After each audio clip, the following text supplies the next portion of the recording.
रीवा से कांग्रेस विधायक अभय मिश्रा ने देश की मौजूदा परिस्थितियों को लेकर बयान दिया है। उन्होंने कहा है कि अब ये देश रहने लायक नहीं बचा है। युवाओं से कहूंगा कि पढ़ो लिखो नौकरी करो और देश से बाहर निकल जाओ। आज ईडी, सीबीआई और कमीशन खोरी ने देश को बर्बाद कर दिया है। रीवा में मीडिया से बातचीत के दौरान अभय मिश्रा ने कहा कि पहले एनकाउंटर होने पर पुलिस स्पष्टीकरण देती थी और घटनाक्रम को सामने रखती थी, लेकिन अब खुलेआम एनकाउंटर हो जाते हैं और किसी तरह की जवाबदेही जरूरी नहीं समझी जाती। उन्होंने कहा कि मौजूदा व्यवस्था में एजेंसियों के दुरुपयोग और बढ़ती कमीशनखोरी ने देश का माहौल खराब कर दिया है। इसी वजह से उन्होंने युवाओं को पढ़ाई और नौकरी के बाद विदेश जाने की सलाह दी है। दिग्विजय की पदयात्रा से कोई फर्क नहीं पड़ेगा। अभय मिश्रा ने पूर्व मुख्यमंत्री दिग्विजय सिंह की प्रस्तावित पदयात्रा पर भी टिप्पणी की है। उन्होंने कहा है कि कुछ होना जाना नहीं है, चाहे पदयात्रा निकाले या कुछ और करे, अब उससे कोई फर्क पड़ने वाला नहीं है। वह जमाना अब गुजर चुका है।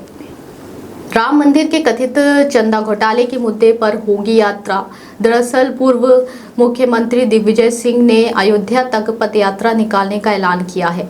उनका कहना है कि राम मंदिर में कथित चंदा चोरी के मुद्दे को लेकर यह यात्रा 2 अक्टूबर से शुरू होगी। यात्रा उज्जैन के महाकाल मंदिर से अयोध्या राम जन्मभूमि तक जाएगी।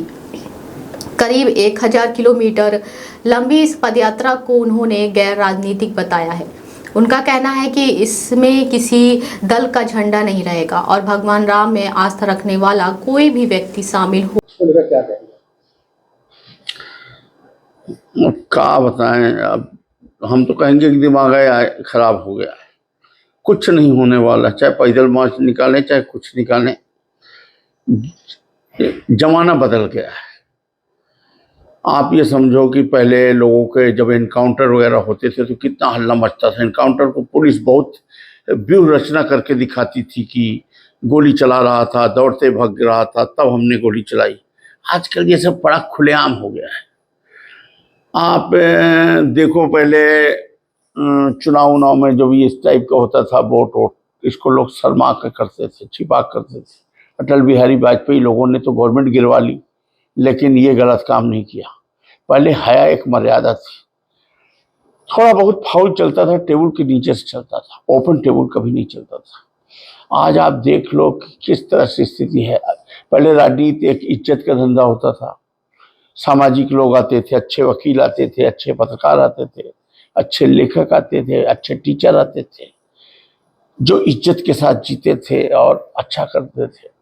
आज राजनीति एक बेसुसाव टाइप है कि पार्टियां सरकार बनाती हैं, चुनाव जिताती हैं, किसी को मंत्री मुख्यमंत्री बनाती हैं, मंत्री बनाती हैं, फिर सरकार पगड़ी ले लेती है कि पगड़ी जैसे नहीं निरमा की एजेंसी दो कि कोका कोला की एजेंसी की इतना पगड़ी जमा कर, और फिर बाकी बोले ज़्यादा नहीं है तो फिर महीना बांध दी कि इतना, तो फिर वो नीचे बांध दिया।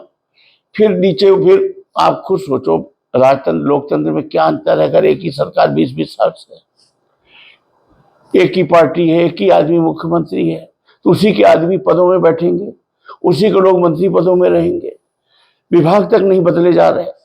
फिर वही अधिकारियों का कस उनके, वही बाबुओं को काकस नीचे तक, और जनता हर बात सोचती है कि हम इस बार नया वोट देंगे, बदलाव होगा। नहीं, कोई बदलाव नहीं हो रहा, तो कहेगा वो।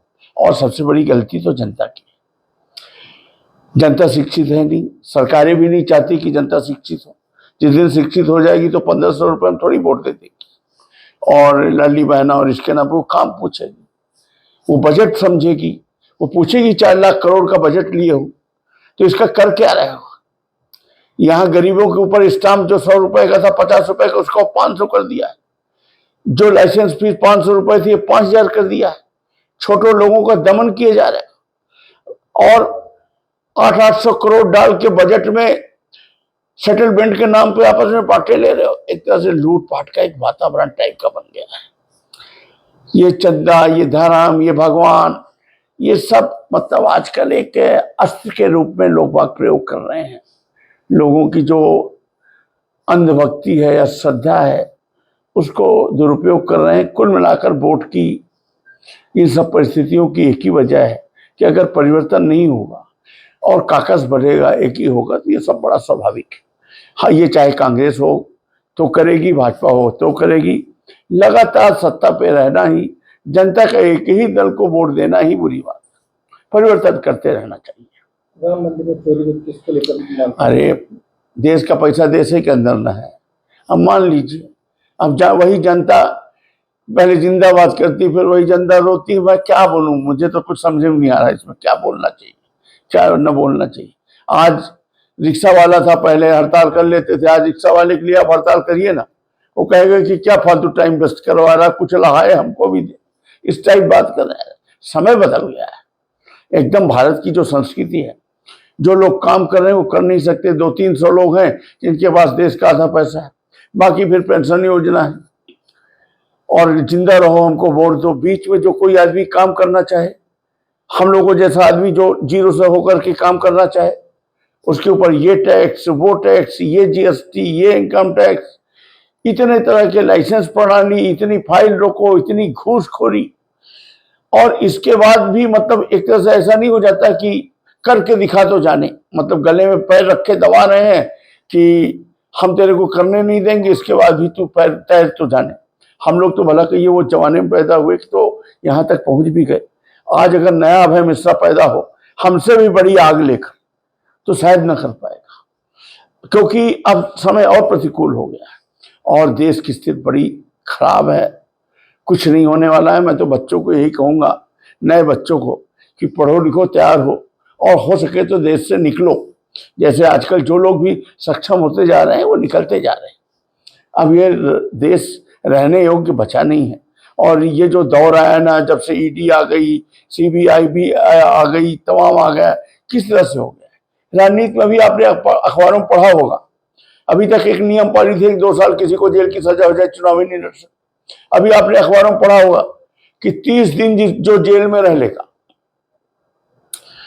वो चुनाव नहीं लड़ सकता। ये जिसको चाहे उसको 30 दिन डाल दे, किसी भी नाम पर डाल दे, वो चुनाव ही नहीं लड़ पाएगा।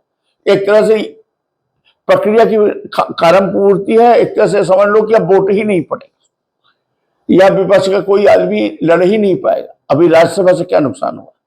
राज्यसभा से ये नुकसान हुआ, जनता मन से हार गई। जनता को ये लगने लगा कि हम कांग्रेस को कुछ भी देंगे, जिता भी देंगे तो आखिर ये लूट ही लेंगे, तो क्यों हम बुराई। कांग्रेस का सबसे बड़ा नुकसान ये हो गया। और पहले ये सब चीजें थोड़ा छिप के होती थी, सदस्य तोड़े जाते थे। आज आप सोचिए कि मतलब चुनाव उड़ा दिया जा रहा, पर्चे रिजेक्ट।